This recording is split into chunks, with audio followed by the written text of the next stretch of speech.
This is the Louis T. Network.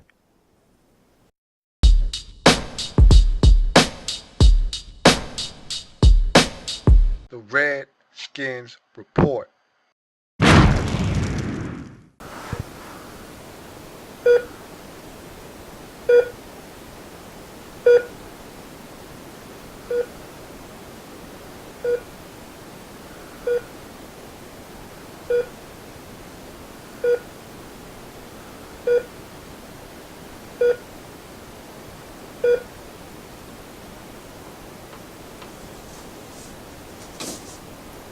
Welcome, all my fellow Redskin brethren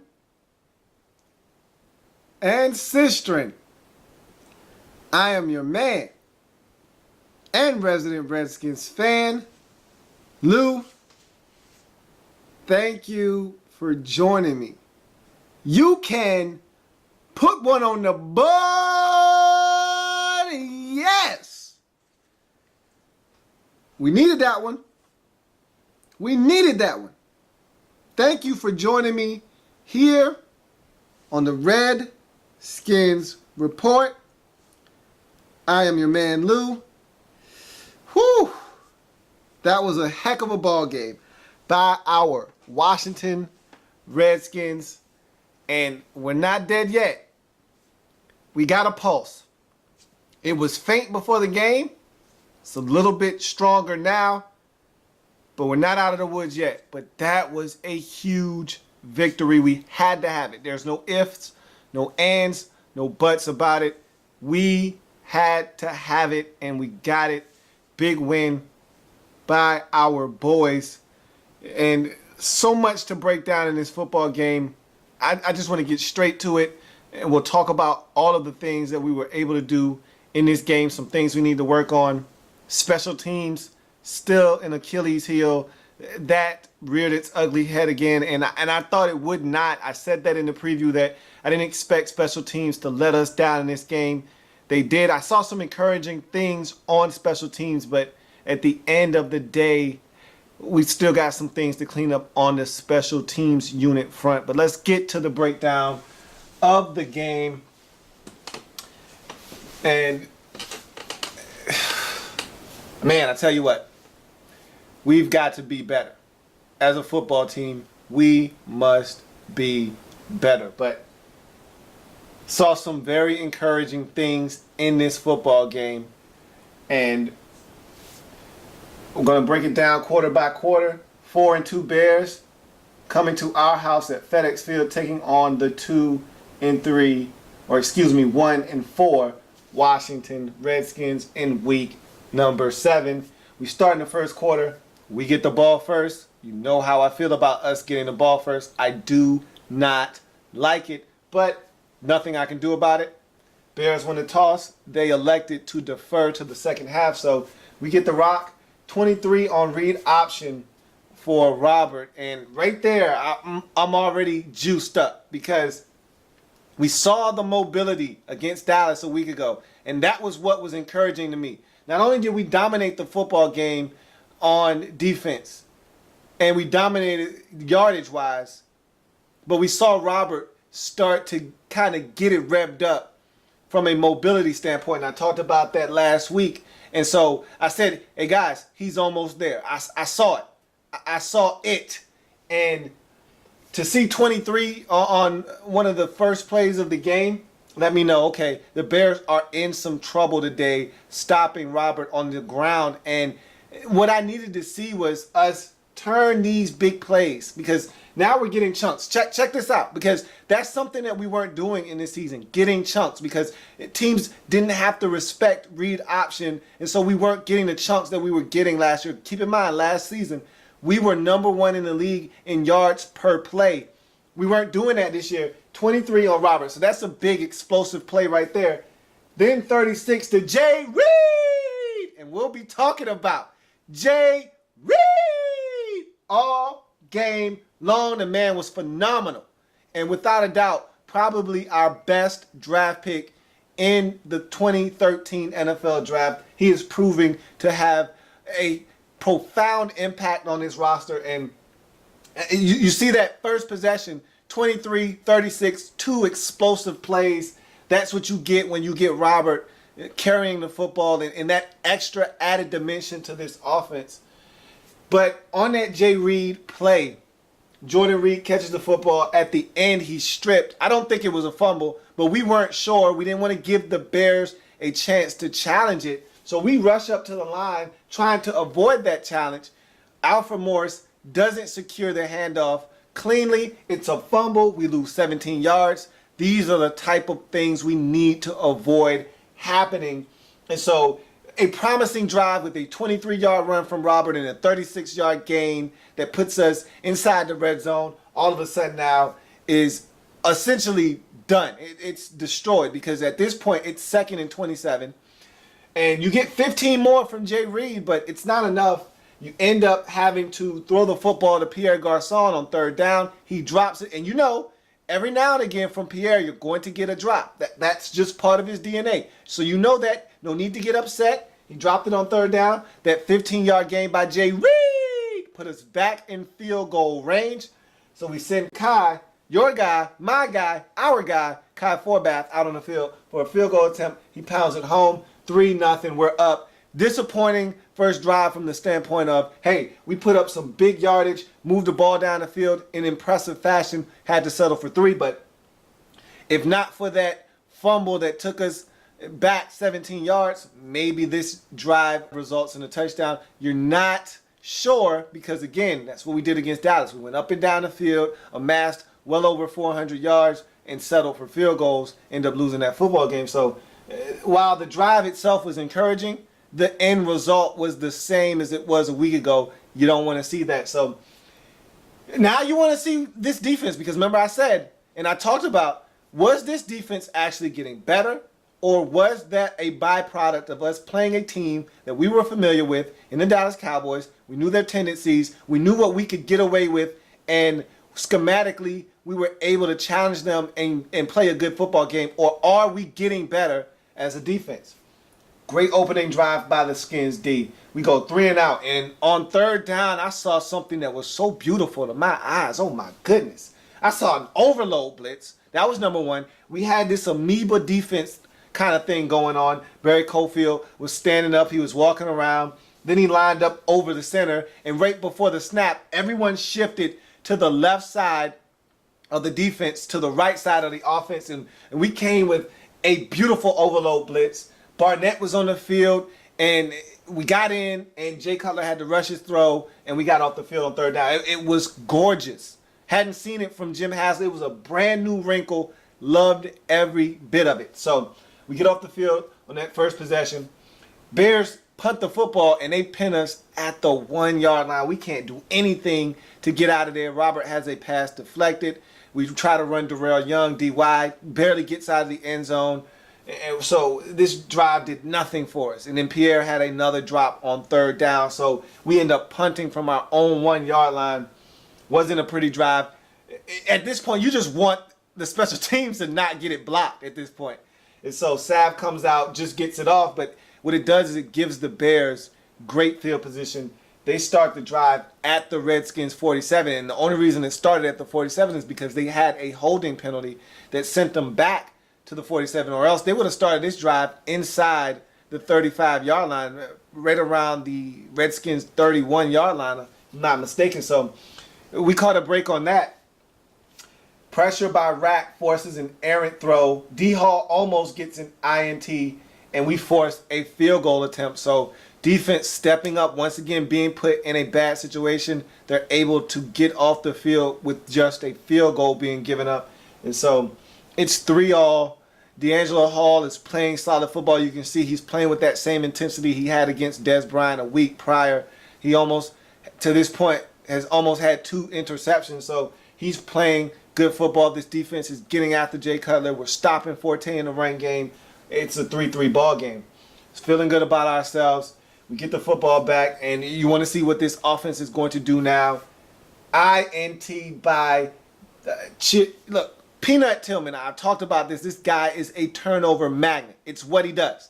He didn't play last week, and the Bears went over the Giants. I knew he was going to be back in his football game. They made a lot about him and Robert being from the same neighborhood and the same city and county.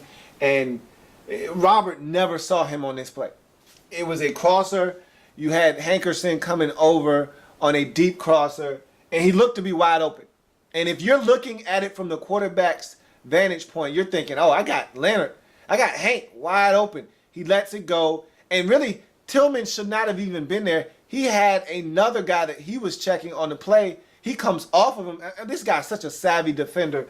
He comes off of him, and he's right there in position to make a play on the football. That's exactly what he does. He picks it off, returns it deep into Redskins territory. I mean, the Bears start this possession at about the Redskins' 10-yard line. So, I mean, he set them up in prime field position. Leads to a Matt Forte touchdown. And the Bears are up 10-3. And so, just like that, here we are finding ourselves behind in a football game early on in the football game like we have been accustomed to this season. Got to stop digging ourselves holes. And so early turnover leads directly to points for the Bears. They're up 10-3 in this football game. Jay Reed picks up first down but stays down. I was a little nervous because up until this point, he was all the offense that we had in this game. At this point in the game, Robert Griffin III had 4 completions. All of those completions are to Jay Reed, and he's not getting up. I'm a little nervous. So we go to commercial break. They come back. He's up on the sidelines walking around. That makes me feel a lot better. There's no trainers around him. I feel a little bit relieved to know that he's probably going to be okay, and he's probably going to be back in the game. Remember, he had the hip contusion all offseason. He missed a game with a hip contusion, so I was a little nervous. The hit that he took was right on the hip. I was a little nervous that maybe he was going to suffer some ill effects from that and not be able to return to the game, but he was fine. We get a holding penalty on Josh Morgan that negates a 15-yard Alfred Morris run, but AM and Robert combined with a couple of runs to net us a first down to overcome that penalty on Josh Morgan, and that takes us to the second quarter, down 10-3 after 1. So 24 yards to Garcon leads to Roy Halou Jr. 14-yard TD. And Roy Halou Jr. was phenomenal in this game. We'll talk about him a little bit later. But you see the difference in us putting him in the game and giving him some opportunities. I've been screaming for this guy. I've been banging the table for Roy Halou Jr. to get more touches. I love AM. I want to see AM. I want him to get his fair share of touches. But Roy Halou adds a dimension, and I keep saying that week in, week out. You're probably tired of me saying that. So I sound like a broken record, but he adds an element that we lack on this offense, especially from the running back position, of speed. And you saw it on this play, the burst. Roy Halou hits the hole, and he's gone. And he runs with a bit of toughness, much like AM, and he has speed to go along with it. And so I love Roy Halou Jr. I want him to be more involved in this offense and for him to touch the football a little bit more. He was able to do that. He ties the football game up at 10 with that carry. So the offense is moving the football. Now we're getting into the end zone. It's a tie ball game. I feel good about the way we're moving the football offensively, if not for the turnover. This defense is playing well. We're moving the football on offense. What's not to like right now? It's 10-10. Bears back on the offensive side of the football, and Jay Cutler drops back, tries to fit it into Alshon Jeffrey. Reed Dowdy makes a tremendous play, deflects the ball away from Alshon Jeffrey. He wrestles it away from his clutches, knocks it up in the air. Redskins are rallying to the football, and guess who is the recipient of a gift? Fell right into his hands. He couldn't have been breastfed this football any better. Of course, your guy, my guy, Rack. It's about time. I asked for Rack to do something in this game. Step up. Make your presence felt. I asked for that. Ask, and we shall receive. Rack with a 24-yard pick six. Down the sideline, my man Rack was pointing up in the end zone as he was running down the sidelines. Good to see Butterfingers finally get his hands on the football, corral it. It's not surprising that this is his first interception at any level. High school, college, pros. First pick, it goes for 6. Big play for this defense. It's 17-10. Redskins have rattled off 14 unanswered points in the span of a minute and 30 seconds. We are now ahead. And so, again, defense is playing extremely well. Offense is moving the football. Again, what is not to like about the way this game is unfolding early on? We force a 3 and out, and D. Hall is challenging B. Marsh. He is getting up in his face. He's putting his hand, he's laying hands on B. Marsh. And I love when D'Angelo Hall is physical with these big receivers and knocking the timing off of these routes. And that's what he was doing early on. Help force a 3 and out. Redskins getting back to football. What I'm saying to myself is now let's go for the dagger. Let's really put some doubt in the minds of these Chicago Bears. We're up. We got the momentum. We've scored on 2 consecutive possessions. One defensively, one offensively. Let's go down and get some more points. And so we start out the drive, and these are the type of plays you got to stay away from. Aldrick Robinson on an end around loses 11 yards. Then you get a screen set up, and it looks like it's got some traction here. If Robert can just get the football to Roy Halou Jr. on this screen on 3rd and long, maybe he can pop it. You know what's so debilitating is when you've got a team in 3rd and 18, they throw a little screen, you come with a little pressure or something like that, they dump off a screen, they get a little bit of space, couple of blockers out in front, and they pick up 21 on 3rd and 18. That's what I was looking to do on this play. And we had the blueprint set up. Blockers out in front, Roy Halou Jr. right there, and Robert throws a bullet. I need touch there, Robert. I need finesse. I need you to dump that off over the line, give him an opportunity to run behind the offensive line that's out in front, ready to block. Instead, I get a bullet shot from Robert. It hits the ground. We got a punt. I need touch right there. I need that depth touch. I didn't get it from Robert on that play. I need to see more touch from Robert in situations like that. Less panic. So we punt the football. This was a huge play in the game.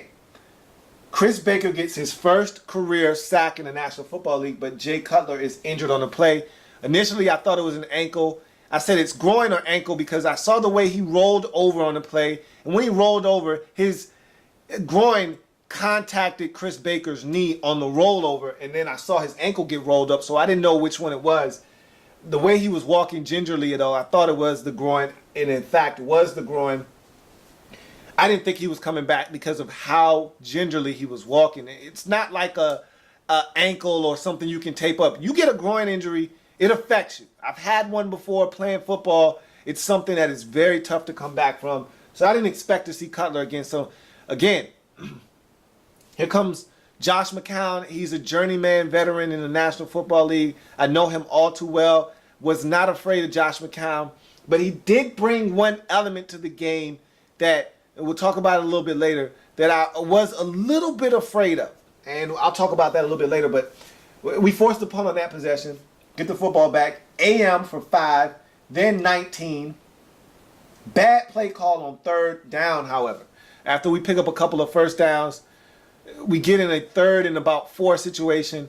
And they run one of those student body left plays. I hate when we do that. I don't like that. If you're going to roll Robert out to the weak side, if you're going to do that and you're going to roll him out to the offside, the side where he's not on his throwing side and he's got to be able to square up and throw the football, you need to have multiple targets over there. They rolled it out as if it was just a run or something like that. The play looked ugly. Robert ended up taking a hit, getting sacked, and just so unnecessary. I just didn't like the play call. It's 3rd and 4.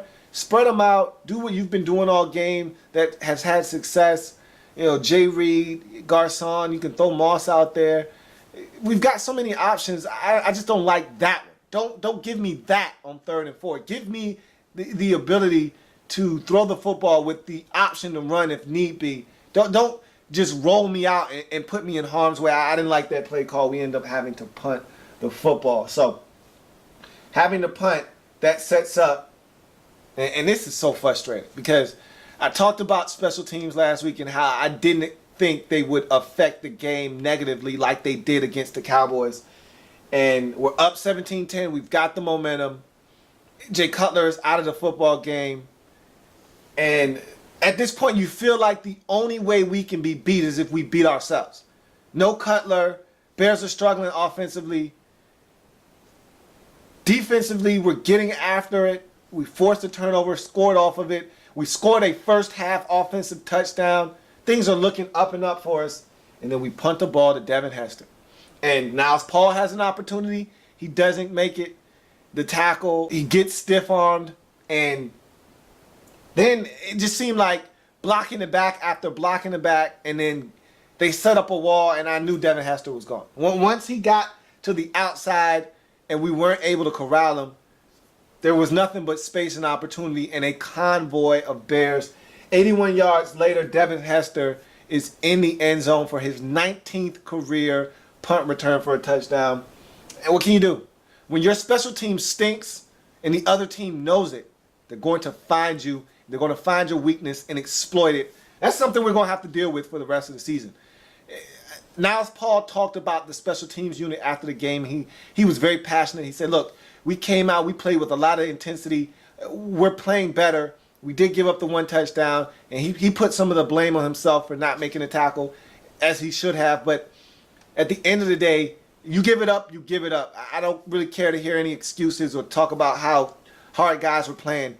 Make the plays. That's what it's about. You didn't make the play on that one. We gave up an 81-yard touchdown on punt, and you can't do that. 17 all now. And at this point, Joshua Morgan comes out, fumbles on kickoff. I'm done with the Joshua Morgan experiment on kickoffs as well. Can we put Aldrick Robinson back there? We've got so many guys with speed. Why are we putting Joshua Morgan back there? Okay? Look, I'm so frustrated with our returns game. Whether it's punt return, we got Josh Morgan on that. I don't like him back there on that either. We got him on kickoffs. We got Niles Paul back there on kickoffs. What do we need to do? Why can't we find a guy to do that?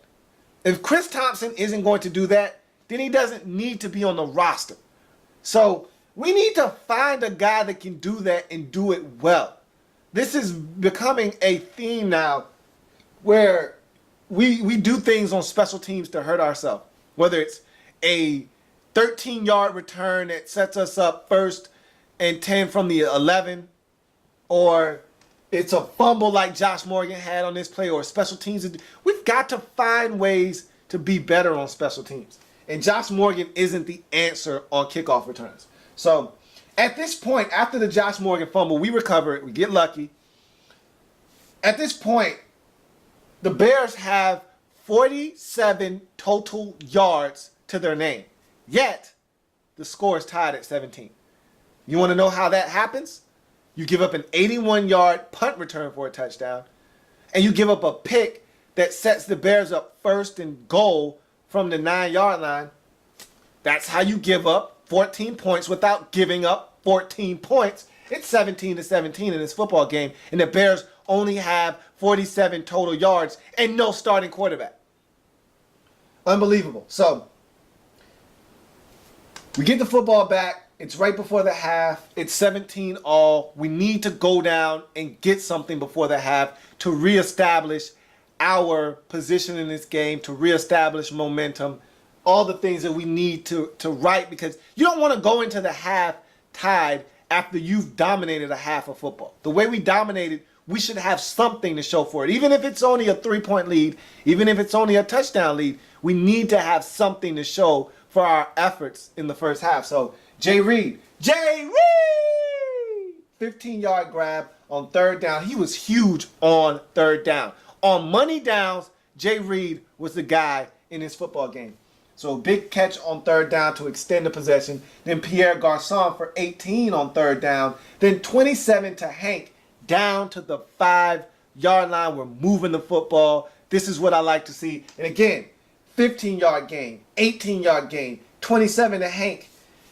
These are chunk plays that we were not getting in the first 6 games of the season. And this is what I'm talking about.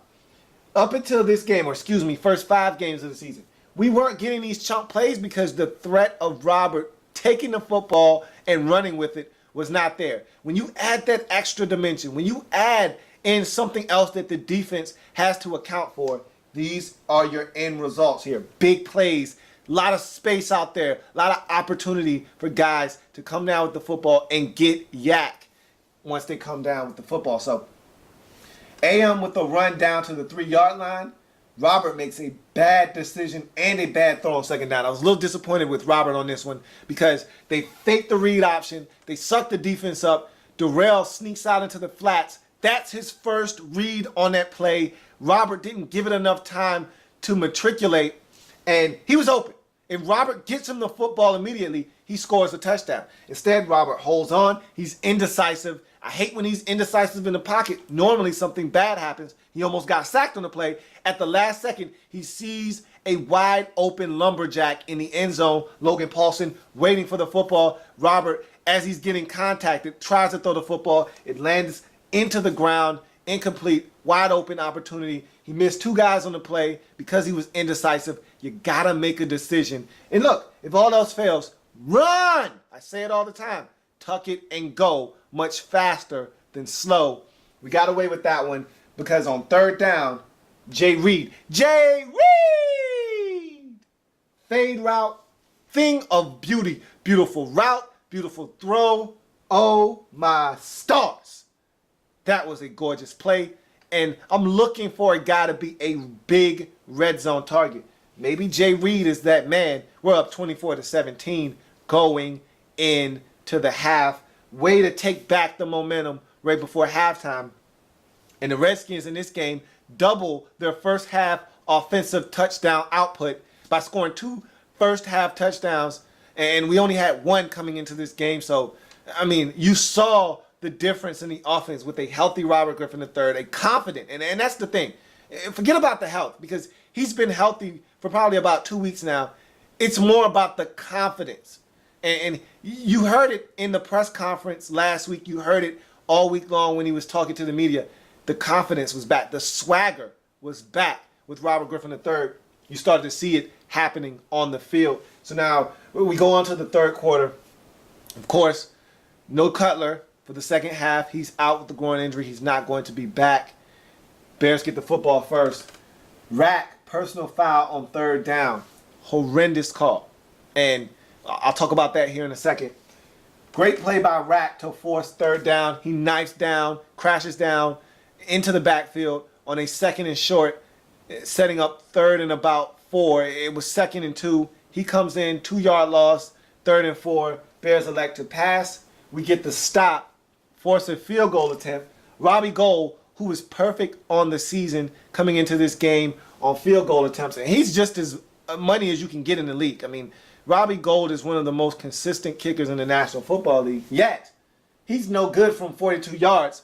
And that was the football gods evening the score from that bad Rack penalty on third down because we were getting off the field with no damage. On that Rack personal foul, he took his face mask, he stuck it right here in the chest, right here in that breastplate, right here. Face mask, boom, right there. And they called personal foul, horrendous call. Anytime you hit a quarterback chest up and the head snaps back, they automatically assume helmet to head to throw in the flag. Bad call. But the football gods even the score with the missed field goal.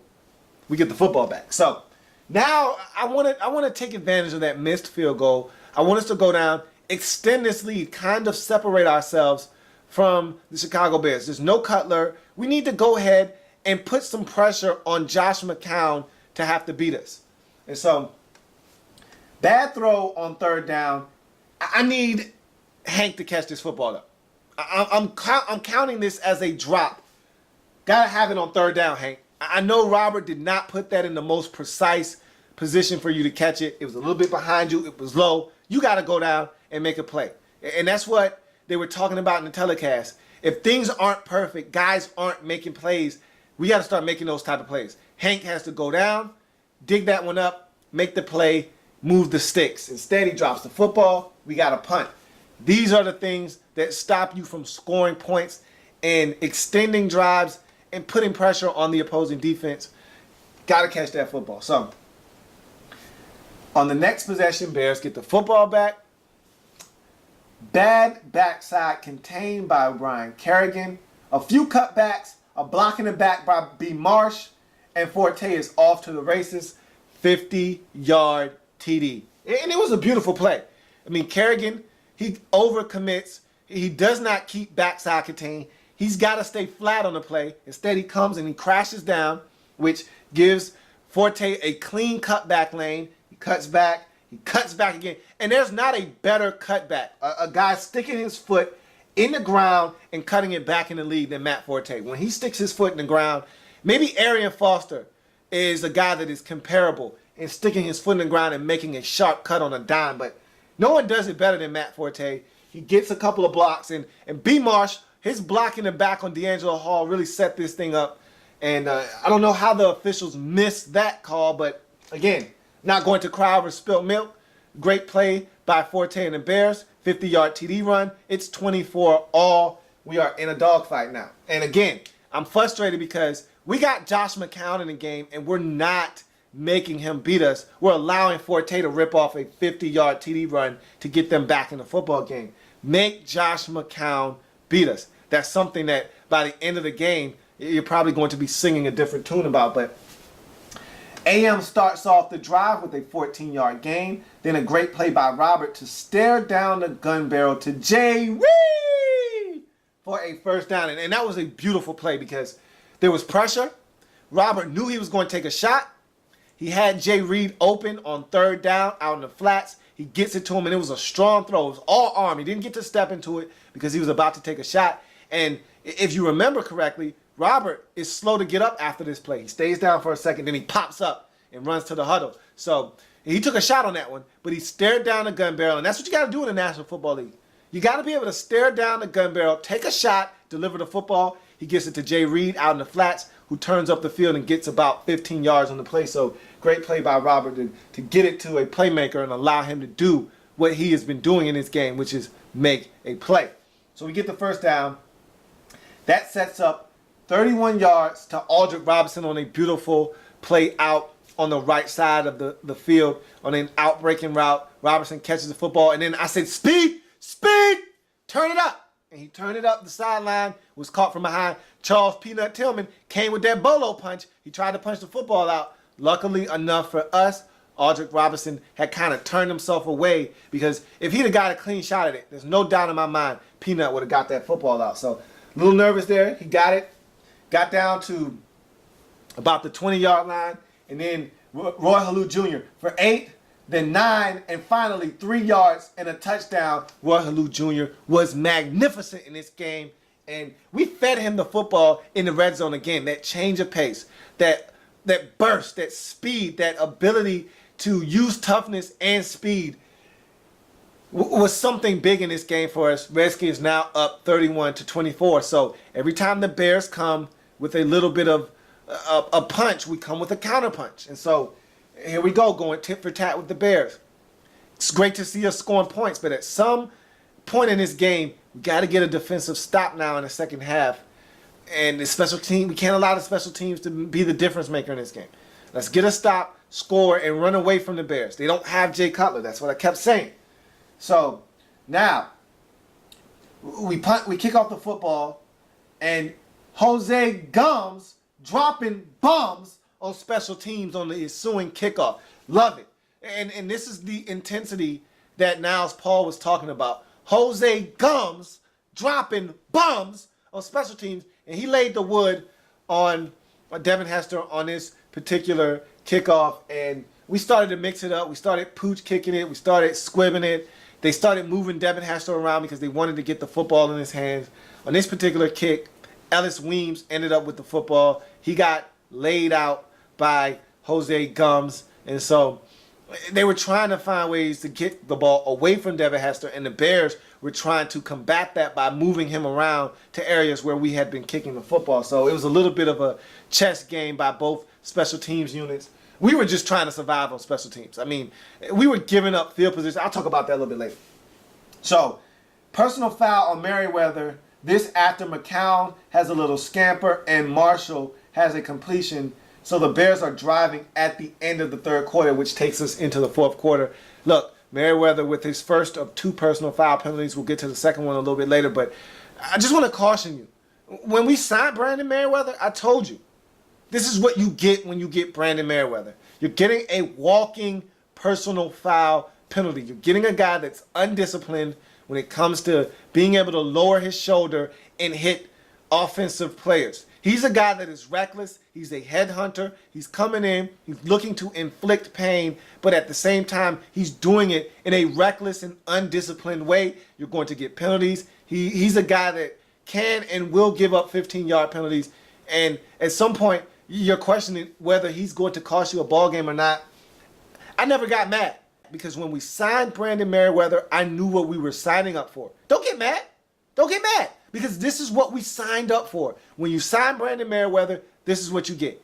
You get a guy that's going to run around and do things like this. He's going to run around, hit people, hit them hard, and hit them in their head and get penalties. That's what he does. And so you can't get mad because that's what we signed up for. But I tell you one thing, he's all we have at the safety position. So you really can't complain about it because you don't have anything better. We don't have another option to put out there at safety. So we'll be lucky if this guy doesn't get suspended because honestly, after 2 personal foul penalties, both of them egregious, how many times is the league going to find this guy before they say, hey, all right, he's not understanding about us just making his pockets lighter. Let's not only take a game check from him, but let's suspend him too. So wouldn't be surprised if we don't have this guy for the Denver ball game. But we go into the fourth quarter, and Forte gets in the end zone after McCown runs again. And look, I said I was going to talk about Josh McCown. He played so well in this football game. I mean, he carved us up in his second half. And the thing that he added that Jay Cutler lacked, and it's not like Jay Cutler isn't mobile. He's just not looking to run. Josh McCown, if he didn't like what he saw, he tucked it and he ran and he was killing us on the ground with his legs. The mobility that he showed, and you could tell we were ill prepared. We weren't prepared to stop Josh McCown. We were prepared to stop Jay Cutler, the pocket passer, not Josh McCown, the scrambler, the elusive Josh McCown that was getting in and out of the pocket, and that was extremely accurate when he had time. So you could tell we were ill prepared. It was like a baseball team going up against a pitcher they'd never seen before. We were baffled, and he had our number in the second half. And a big part of why was his ability to move in and out of the pocket. And so it's tied at 31 now. And they put together a beautiful drive. They take the football down the field, and they tied up at 31. So now we got to answer. They answer our shot. Now we got to go down and answer. And so a couple of runs by Robert. Then a grown man run. A grown man. It was a tough run, dragging defenders down the field, put his head down, ran for another 7, 8 yards down the sideline. Just a classic AM wake up, wake up, wake up is Alfred Morris type of run. And, you know, that kind of energy, that kind of toughness is infectious. Everyone gets excited when they see that. And that set up a 45-yard touchdown strike to Aldrick Robinson. Now, let me warn you, this was not a good decision by Robert. We got away with one here, but look, good teams get away with things like this.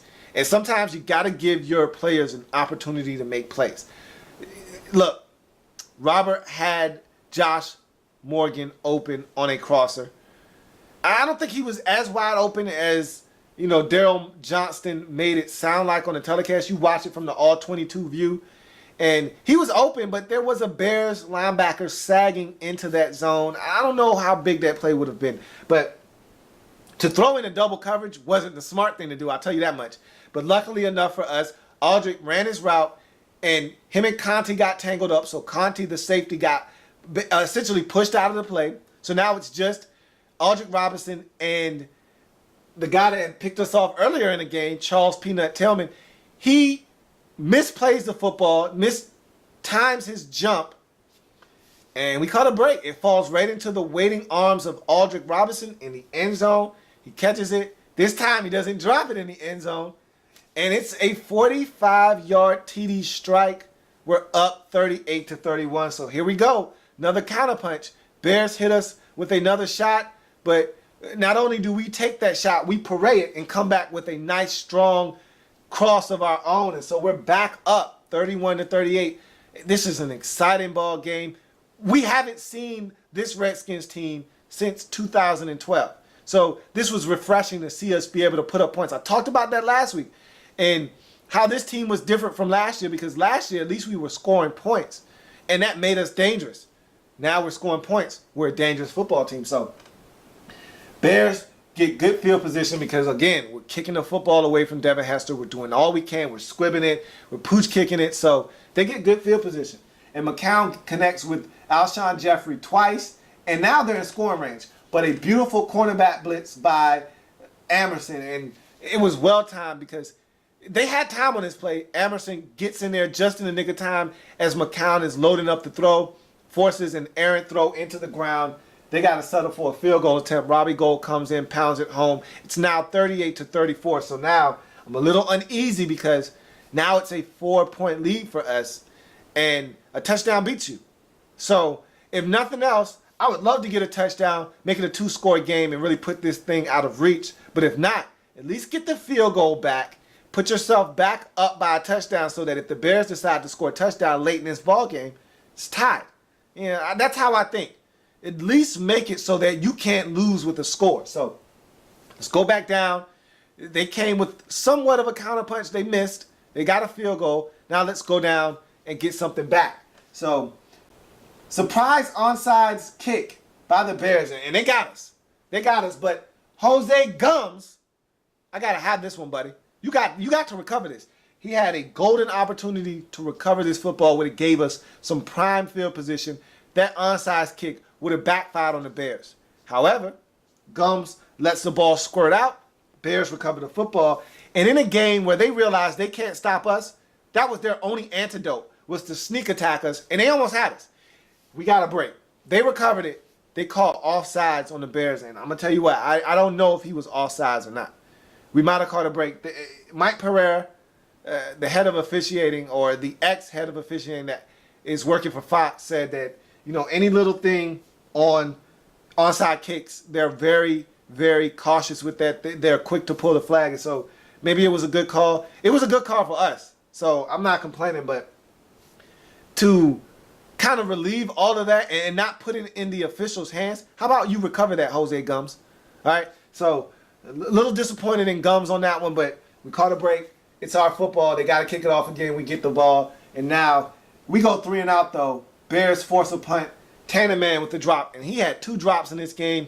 Was not impressed with Santana Moss. He's got to step up. He's already only getting limited snaps. When he comes in, he's got to have an impact. And I understand. It's not what he's used to. He's used to playing more. It's like a pinch hitter. Hard to ask a guy that's coming off the bench, that hasn't played, that's cold, to just come in and make a play. But that's what you are. You're a professional. We throw you the football on 3rd and 5. You run a 6-yard route. Catch the football.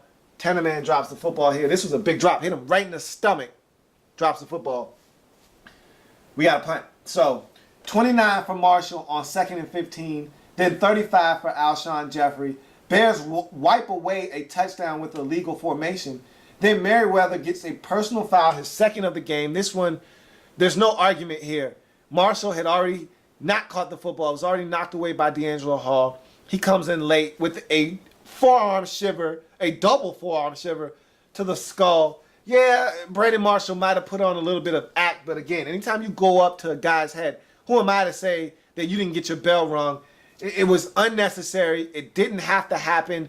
It was a 15-yard penalty. The penalty itself, the yardage from the penalty, wasn't the problem. It's an automatic first down. The Bears were already inside the 20-yard line, so right there, half the distance to the goal. So the yardage wasn't what was killing us on this play.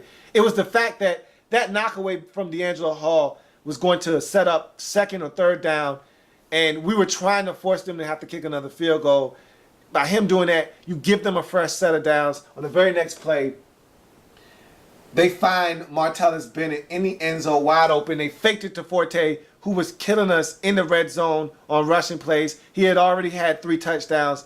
They fake it to him. We bite on the fake. Martellus Bennett wide open. McCown gets it to him quickly. They're up 41-38. Right now, I'm unfazed. I'm unnerved. I'm a little disappointed. But the way we've been moving the football, we're going to move the football. We're going to get at least a field goal to tie this thing up. I want a touchdown. I don't want to go to overtime. I don't want to give the Bears an opportunity. We haven't stopped McCown and this Bears offense in this second half.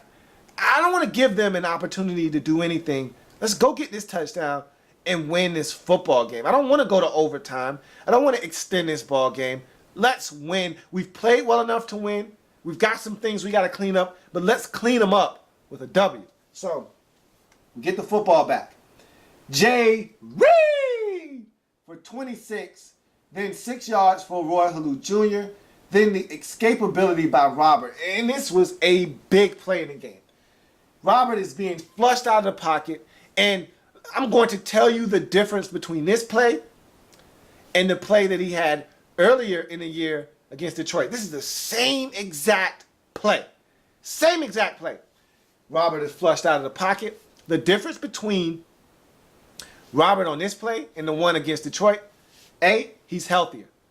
The mobility is back. So in that play against the Lions, Willie Young was able to chase him from behind. The lack of mobility from Robert, the lack of confidence in the knee, he wasn't able to outrun him to the corner and make a strong throw. He gets yanked down from behind. You remember, he throws the football on the sidelines, and it's picked off by Chris Houston. Garcon didn't come back for the football because he didn't think Robert was going to throw the football. He didn't come back, and it's picked off by Chris Houston. On this play, there's two different components. Robert is healthier. He's able to beat the defenders to the corner, outrun them, and give himself a chance to make a stronger throw. And Garcon, knowing that Robert can make that throw and that he made that throw against Detroit and he stopped, which cost us the football, he kept coming back and he made a play, and it was huge. First down grab right before the 2-minute warning. We had to have that. Huge play. So you see all of the elements starting to work in our favor. So now it's the 2-minute warning. So after the 2-minute warning, AM runs for a first down on third down. Tanner drops the football again, and at that point I was like, hey, get him out of the game. He's not being effective, and we can't have the drops he's not. This isn't the time for that. Luckily enough for us, that was on second down and not third down. Had that come on third down, we would have been asked to make a crucial decision, and we probably would have had to kick the field goal. You got to tie the football game up there. So good thing for us that that drop came on second down.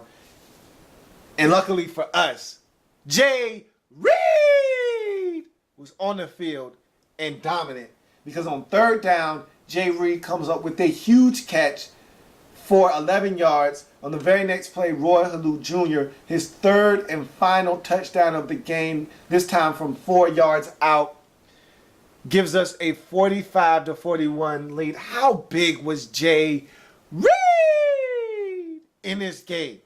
I mean, without him, there was no victory for the Redskins on this Sunday.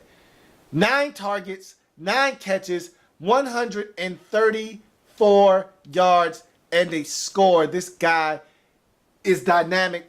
He's 2 times better than Fred Davis. And as much as I love Freddie D, you know how I love Freddie D. Freddie D, baby. As much as I love Freddie D, he was never this good. And Fred has had some good games for us. He's not as fluid an athlete as Jordan Reed is. Fred Davis is an athlete in his own right, but it's choppy. It's not the same. Jay Reed is a fluid athlete. It just comes natural. The moves he makes, the separation he creates, everything is just fluid. He snatches the football out of the air. This guy's the truth. We have a weapon on our hands, and his name is Jordan Reed. And we take the lead on the third Roy Halou touchdown of the game. At this point now, Bears need a touchdown. I feel good about that. They only got 1 timeout left. They don't have a lot of time. We didn't leave them a lot of time on the clock. So they got to go 75 yards for a score, essentially. At this point, you're thinking, all right, special teams, don't let us down. They didn't. So now the Bears got to go about 75 for a touchdown. They only got 1 timeout. Again, time is not on their side. They dump it off. They get a nice little gain and get out of bounds to Alshon Jeffrey. Stop the clock. Still have their timeout. They dump it off to Forte. We're able to secure the tackle inbounds, which was a huge play. Forces them to use their final timeout. There's only 18 seconds remaining on the clock. So huge play by the defense to keep him in bounds.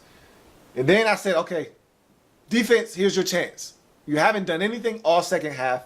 McCown has sliced us up. Get a sack to end this game.